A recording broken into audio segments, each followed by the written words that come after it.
บายดีทุกคนเนาะมื้อนี้ก็สิได้พาทุกคนมาว่านแหนะทุกคนเนาะมื้อนี้สิพาไปว่านแหอยู่ทางใต้เนาะเบิ่งน้ำก็ตามห้วยนี่แหละทุกคนเลยว่ามันสิได้หรือบ่เนาะเดี๋ยวพาทุกคนไปว่านลองเบิ่งเนาะไปเบิ่งเด้อทุกคนเนาะ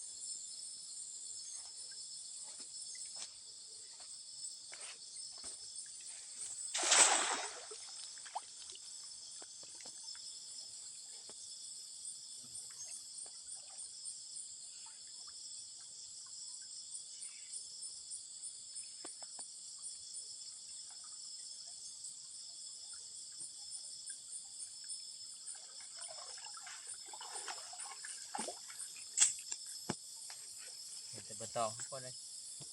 ได้อยู่ป่ากาป่าน้อยทุกคน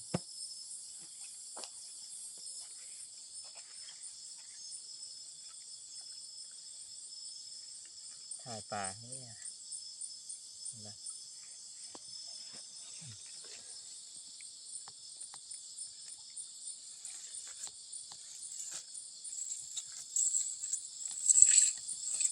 ปีเริ่มมันมีหลายๆ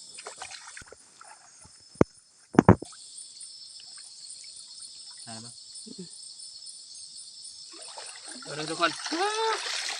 เห็นปะได้จะได้ทุกคนได้หมานอยู่เห็นปะทุกคน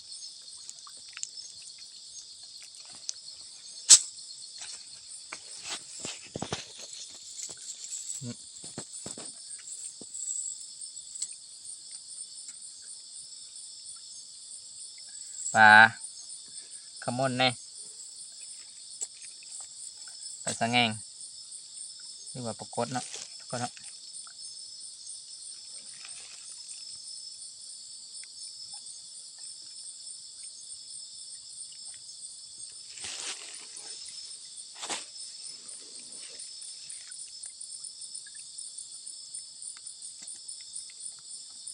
ได้เลยทุกคนเลย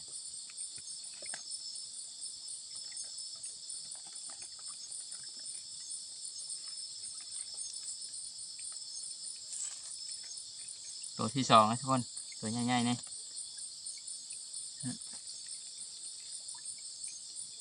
คูนะ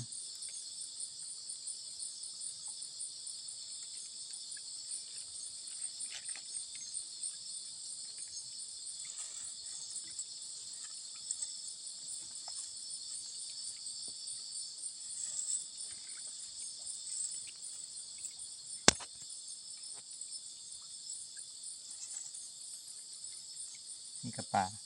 าปุ๊กนะทุกคน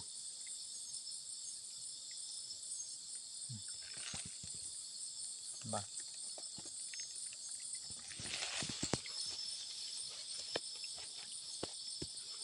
หมันอยู่ทุกคนเลย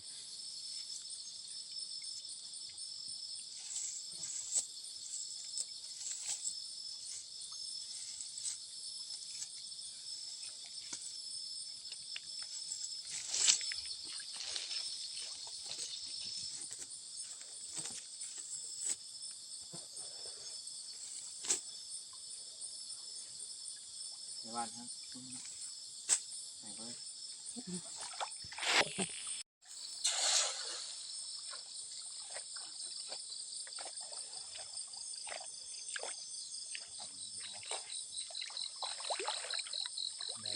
ลย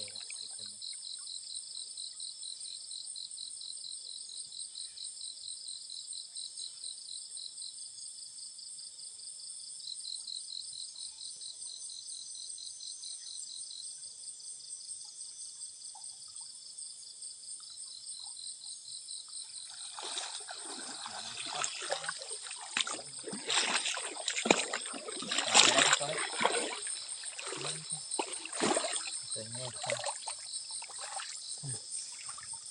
เห็นปะทุกคน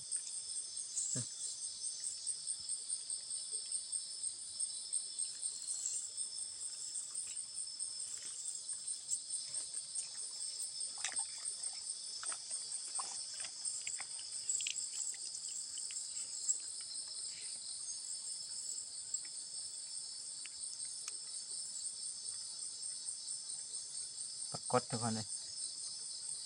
ปรากฏน้อย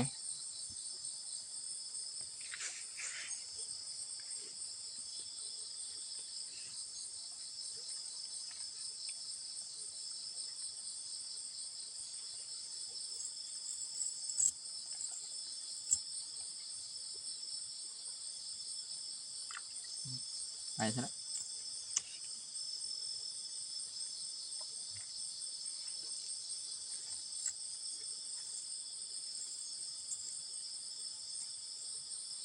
ไป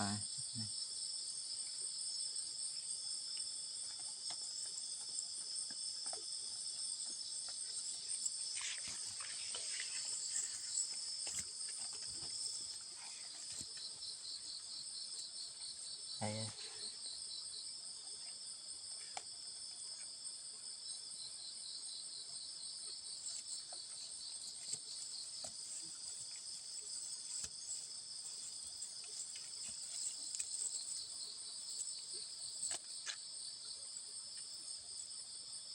มัดทุกคนเลย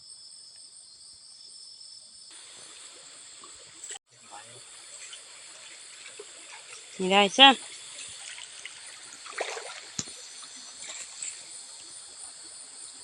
แค่นี้ให้ไง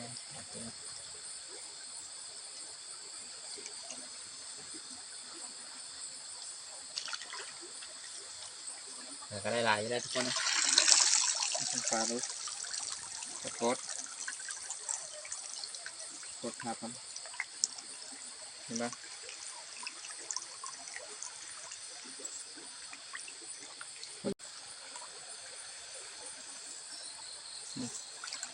เห็นไหมทุกคน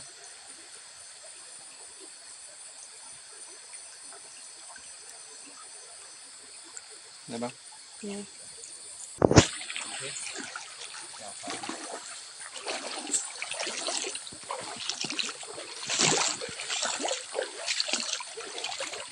โคกแยมเห็ดนะโคกมันนะ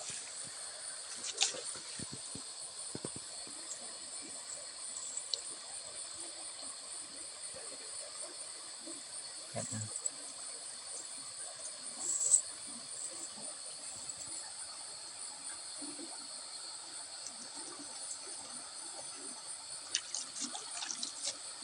เห็นไหมครับเงาอยู่เนาะ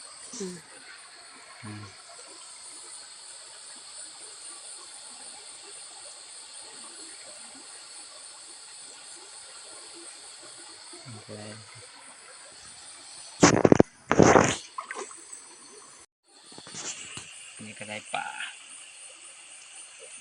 หมานอยู่ได้ทุกคนเลยกำลังกะว่านกะพอได้อยู่ทุกคนเลยหาปลากลางคืนว่านแห่ยามกลางคืนยามแมลงเห็นบ้าทุกคนกับปุ๊กปลาขมน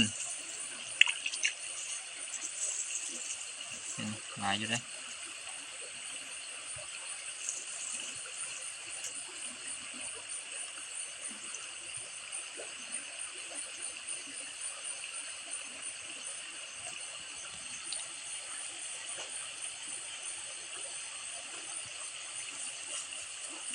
แห่กันยุ่ง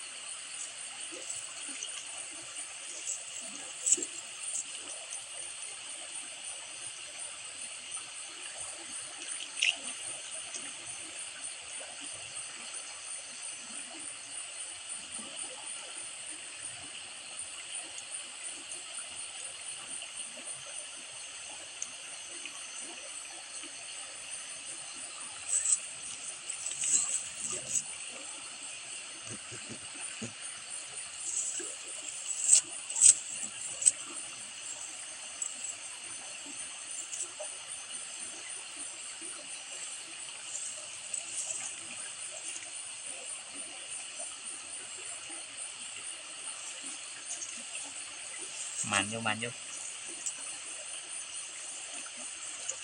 แห่กันยุ่ง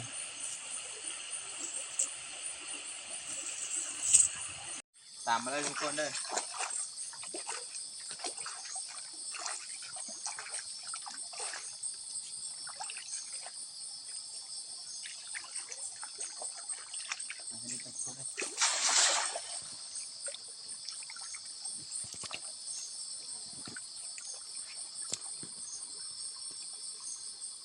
มาอยู่แล้ว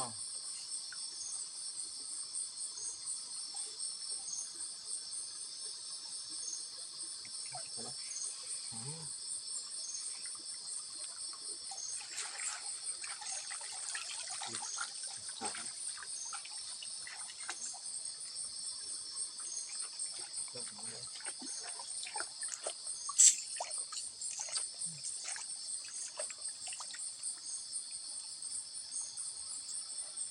ได้กับบ่ลายได้กับบ่ลายอ่ะ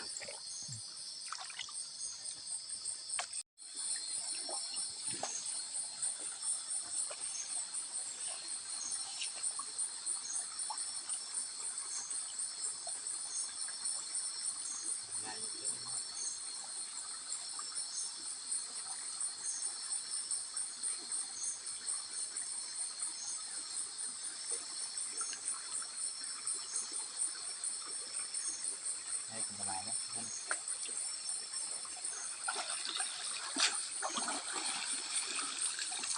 ให้เป็นอะไรพอมาเดียวแต่ประมาณปานใด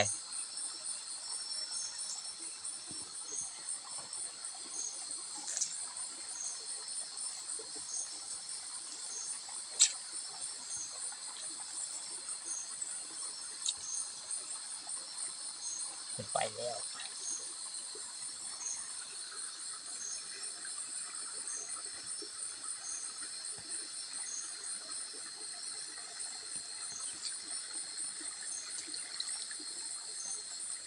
ต่อเลยครับ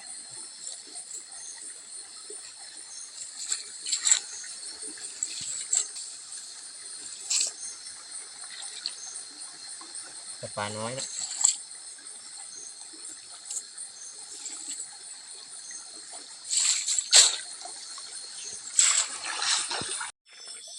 ทางไม่เป็นได้แต่เท้า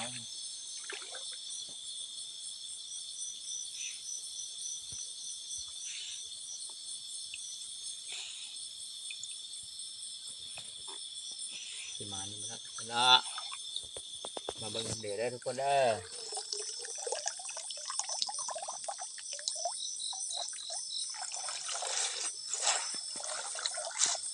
บ่มีอีเลย เลยจะกลางปลุกสายคนเลย อืม ใครอยู่ป่าน้อยเราจะได้มาว่านต่อนี้นะถูกมากนะทุกคนได้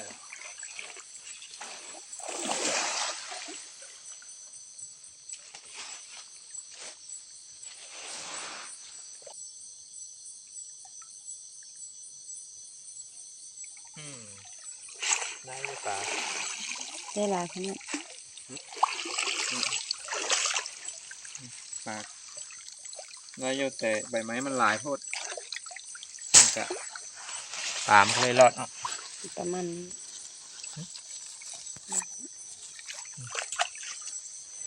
เห็นมาปาก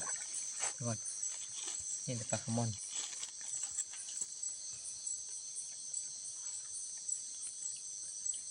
ไอ้ถึงกลางคืนกะมานจำนี่ละ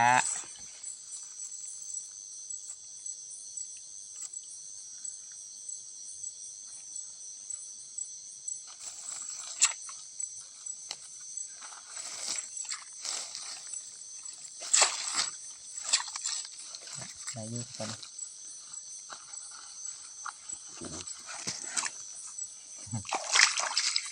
ปลาเขา เกือบลงหนอจะสบายได้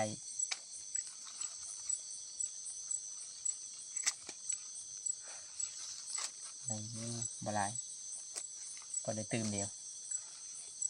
เก็บติดเก็บซาวนะ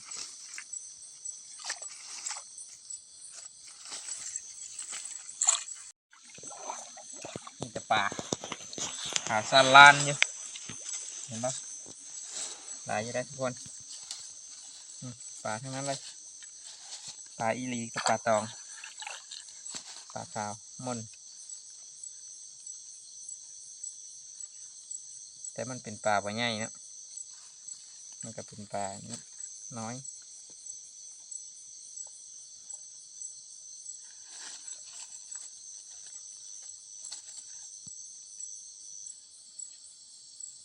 พอได้กินทุกคนเลย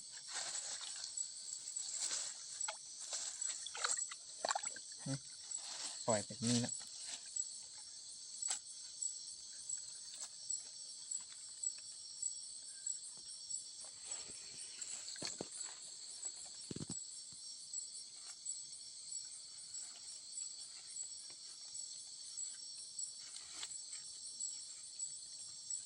ปลาขมอนน้อย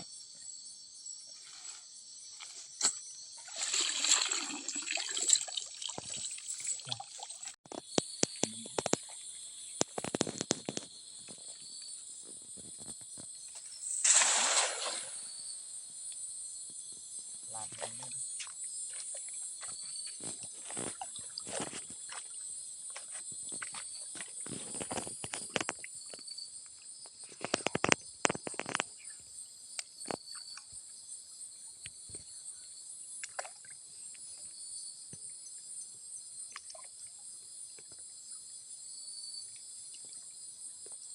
ถึงอีกมั้งเนาะทุกคนได้เลยทุกคนทุกคนเห็นไหม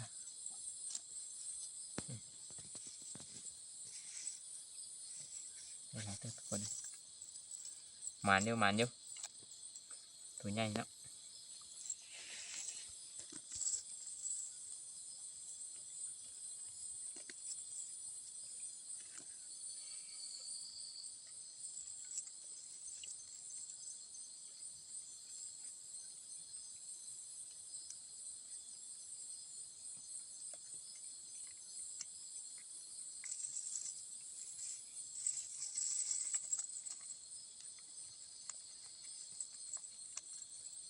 ปล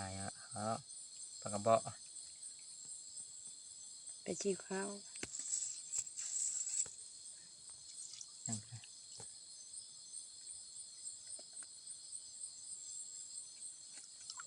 เอาวานในบาทที่2เนาะลองใส่ง่ายทุกคน ตายยังวะ หวานเลยทุกคน นี่ปลาเขา ตะขอทุกคนเป็นไงมั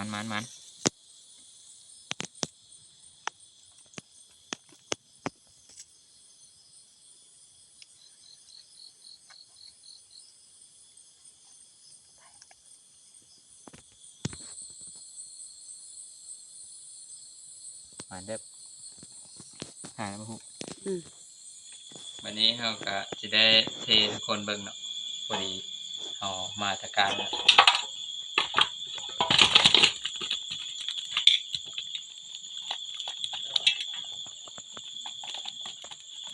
ขอใหญ่เบิ่งหลายๆเบิ่งทุกคน